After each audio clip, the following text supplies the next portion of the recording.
جی جی جی جی، بات یہ ہے کہ یہ جو پاکستان کے اوپر اس وقت جو جرنیلوں کا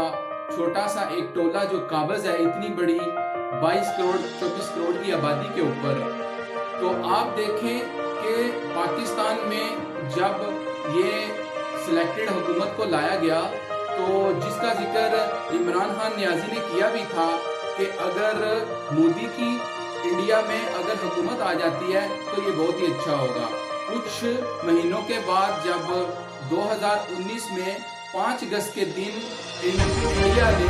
وہاں اپنے لاز کی امینڈمنٹ جو ہے اس کو بدل کے کشمیر کے اوپر وہ ایسے قابض ہو گیا قانونی طور پہ کہ جو گورنمنٹ کرتا کہ پاکستان اور انڈیا کے درمیان کی جو قرارداد ہے اس کی اب کوئی اہمیت نہیں رہی۔ اور